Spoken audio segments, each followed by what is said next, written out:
You hear the ka. The ka. The ka. The ka. Where's Leo?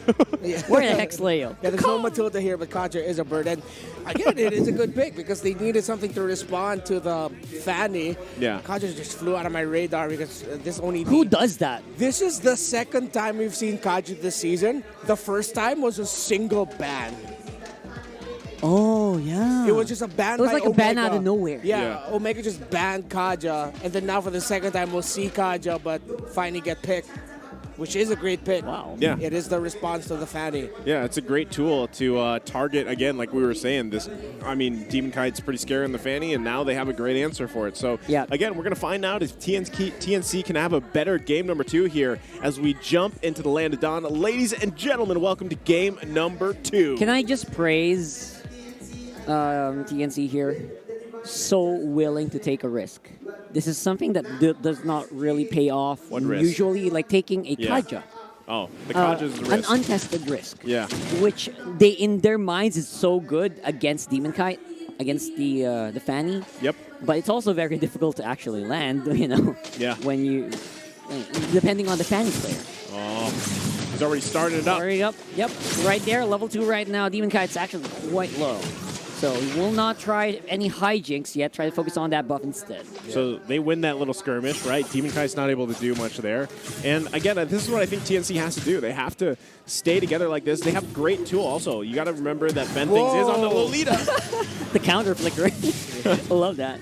So Ben Things is on the Lolita, right? So he has a great option for a stun, and then you have the Divine Judgment paired with it. So they actually have quite a bit of tools to handle Demon Kite. But what about the rest of RSG? That is true. Brody's gonna get pummeled and smashed and put the pieces. So I don't know. Esmeralda actually can survive pretty hefty damage. Karina has that anti-attack, but it only works against normal attacks. Anti-physical only works against normal attacks, right? Yeah. Am I right? TNC, the AoE burst damage is quite lacking. The only source of AoE burst damage technically that they have is Yasuo's Brody, but that's only if he could get multiple marks out onto the members of RSG and make the most out of a 2 or 3 mark torn apart memory ultimate. But TNC does have a lot of single target burst in spades, so RSG just need to watch their positioning as well, make sure they play compact. But then at the same time, TNC, their own formation might be split Being in apart. position, look at that. Beautiful Abyssal Strike actually is not really enough to whittle down the rest of TNC. Although right now SD, despite that pretty hefty kill on the Ben Things, will still be able to get that through. Wow, I am surprised there, right? I figured RSG would have a little better time there. Oh, that was barely enough to take down Aqua.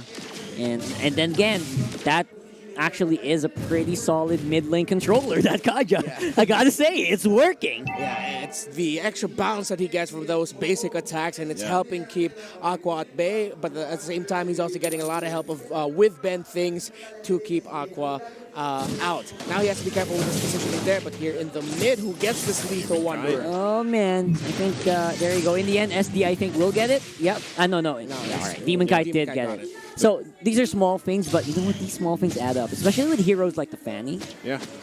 The battle of the retributions is what we're seeing here, right? And I mean, even in the turtle, we saw, I think both were used up for that turtle fight, and may the best man win when it comes to the retributions. But again, this is going to be the story here of Cram and Naz kind of finding the pacing for each other. And notice Cram, right? He has the sprint, so that's going to be beneficial for him later on if he can have a much better game. But now, there you go, another big engagement here, which will not really lead to much. It's more like they're clearing the waves with that. And again, TNC RSG members not really afraid to share that experience alongside Demon Kite even before it's optimal. Yeah. Oh, nice flicker in though. Oh, sorry, that's a great hook, but again, the follow-up is actually pretty good as well. The assassination on the back, the knife to the victim. That perfect assassin. Demon Kite will get caught out. And there you go. That is exactly why you pick up the Kaja. Light's not done. SD wants more, man. SD wants more. He gets his one. SD. And that is a double. Dude, like, this is the thing, right? Demon Kai is not able to actually do much because, once again, that Divine Judgment is so valuable here. And then SD can come in and clean up. So, again, this is the right pacing for TNC. They're having a lot better time here. Not to mention Cram is able to just kind of patiently farm in the lane. I mean, this is, again, where he really excels here and can develop into the game, especially mid-game ahead of us. Yeah, a much closer game this time around. TNC, though, I feel like they have the higher potential to actually just get 2-3 kills right out of the gate and force RSG back. But RSG, again, they are going to be very hook dependent. But if TNC aren't careful and they don't watch their health and their life in team fights or in little skirmishes, more chances than not, Demon Kai will be swooping in to clean up jobs. In fairness, though, they are making their hooks matter anymore. They're making it count, so not bad. Except that one. That one right there. Yeah, I mean, there you go. All right. Yeah, I thought you were going to say something else. Yeah, that one, exactly. So it's just good that Benfix is always on foot. Oh, wait a second. Light. Pretty low, though. Can't really withstand much of that ring of order. So that's also a big perk of having a Kaja. That actually is, his skills actually do hurt as well. Not just the ult. Really, really good. So far right now, Benfix is in trouble. Demon Kite knows he doesn't have actual, anti-melee. Wants to get some of that blade into the Lolita, but has that shield in to help him out. Top lane, fight with a flicker in. Conceal, don't feel, don't let it show. And that's going to be for Yasuo. He goes down. Demon going to get that tower as well. But Escalera, he knows where you're going. Gets at least one answer there for that tower. You thought. You sneaky boy, you. I know where you are. Oh, but at the same time, Emma knew where Escalera was, and Emma gets the kill. Both teams trading very well. No one with a massive lead just yet. Going into this next turtle, this could be the first big fight of the game. Cram and Nats having their own duel there in the bottom. Let's see what happens to the turtle. There's a catch by Ben. Yeah, Demon Kite very proactive in getting those damage in. He wants to whittle down the opposition before the fight starts so he can get a better hook or a better kill here if ever someone becomes antsy. It's 3 members of TNC with Escalera very close by. And you know what? Calm and collected. Demon Kite gets that retribution, gets that turtle. The flicker, Newman Blast, though, will be helping out, but not that much. Escalera can't really take the damage coming out from Emma, and the flicker in, the damage. Oh, wow. Oh, that was actually really good by Cram, but will it be enough, though? I think it will. That's going to be a kill on to Yasuo. Aqua will not have enough cooldown. Oh, Demon Kite, they want to go for the kill. They want more. They are gone for blood, and they get a double on the mid. Man, talk about jam-packed action there and just everywhere around the map. Demon Kai able to grab some kills there, but at the same time, Cram having a much better game here. He did only get 1 kill, but he's playing with a lot more confidence and decision-making here. So this is still anyone's game. And right now, man, RSG has to be careful. Very, very scrappy game. Taking a look at the items right now. Hunter Strike and the Brute Force Breastplate picked up there by Demon Kite. Now, Eman actually also went for the early Malefic Roar, so he's going to be able to deal a lot of damage. He needs to do that considering that one of the biggest threats to him is a jungle Karina building tank items, and of course, the Esmeralda in general. So having that extra physical armor reduction is really great. Ooh, Lightman, that was the wrong bush to check. Will get easily taken out by 4 members of TNC. Demon Kite is close by. Maybe they can go for a punish here. They're going to be careful. He's going to play it smart here, but SD could be looking for something. But as you were saying, Renmar, the itemization-wise and everything, it's going to come down to that plus the execution because we're seeing a very scrappy game. Yeah, and Demon Kai wants to keep it that way. Gets a lot of damage in. Wow. And this is the reason why Demon Kai is the Demon King. Did you see that? No room for reaction here with TNC. And the rest of the team comes in for the cleanup. Well, as soon as I said it's still anybody's game, Demon Kai's no. Yeah, not really nice, so he says. It's our game. Our game right there, and the Demon King. Watch this. What the heck? He planned it out. You thought Demon Kite would be the one who get caught by TNC, but the members of RSG were nearby. Demon Kite cleaning house. double kill, and he wants more. But nope, he backs off because he wants Nats to take it instead. Escape by Crab, the punish by TNC. It's a lot of flickers going out there, being burned off, and it just goes to show how close these teams are in terms of mechanics, though, right? So, yeah, good stuff here from RSG, but our TNC, again, always ready to answer. Yeah, I feel like that was a little miscommunication. Like, Demon Kite's like, I'm out of here, and Navs is like, no, I got this. Yeah. And then he gets taken out. So, a little miscommunication there, but RSG still obviously having a nice lead here.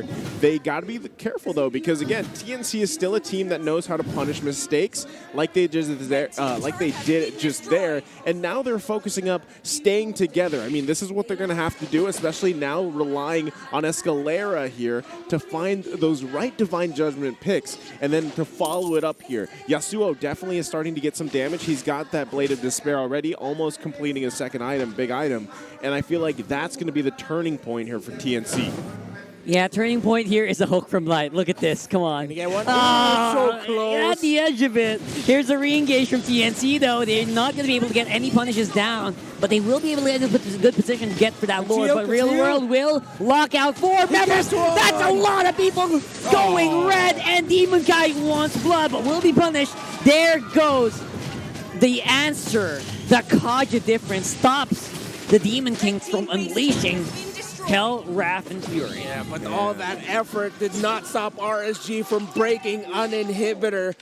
RSG are in the lead and in control. TNC, they have the answers for a FANNY. Maybe they just don't have enough answers for everyone else. Let's see how TNC will adjust. Aqua now on this Eve, fantastic positioning. Ice Queen Wand being a huge item pickup. Boom! Cram being evaporated. Not really something you see Esmeralda actually, experiencing here in these matchups. Not done. No, not done here. Here's the re-engage. Light will go down, though. Real World is in. Will slow down Ben Ping's. SD is very tanky, but will it be enough? I think so. That's the disengage, and TNC looks like they're able to at least withstand some pressure, some of these blows from RSG if RSG is not fully committed. Yeah, now the difference in dynamics is very evident here. Because let's look at the mages. RSG, that's a strong team fighting mage. TNC have great picks in terms of being able to burst down a single target. What we're seeing is TNC, yes, they're able to burst down a single target incredibly well, but they've usually used most of their tools that since they have an Eve on the side of RSG to contend against, they're getting counter punished in the team fights that follow after TNC get to find that catch. Maybe a slight readjustment in terms of the abilities they use when they use it. Yeah. Have a little bit more in the bag once the ultimate of the Kaja is expended so that you can continue fighting. That might be the secret here for TNC. Yeah, you got to get that Divine Judgment out, man. That's a big deal. That's a great hook from Light right there. Takes out Cram. The fight is still ongoing, and Demon Kite is on the back. Yasuo forced to flicker out there. Escalera will be taken out. That's double. And another one for Nats, though. SD is fighting back hard. It's a 1v2, though. It's a 1v4, actually. It will be a wipeout. This could be really bad. That is a triple kill for Eman, and this could be the GG push. RSG is on point, and they are going to go and take game number 2. RSG. They are not kidding around, and that is Demon Kite once again on the FANNY. What a performance. Well, who opened up that last sequence? The MVP of the regular season, Light. Play around the hook, and in that last sequence, they did. TNC are 1 game away from being swept, and RSG are on the way. 1 game away to secure their slot in MSC, and more importantly, secure the slot of the Grand Finals. My goodness, man. All I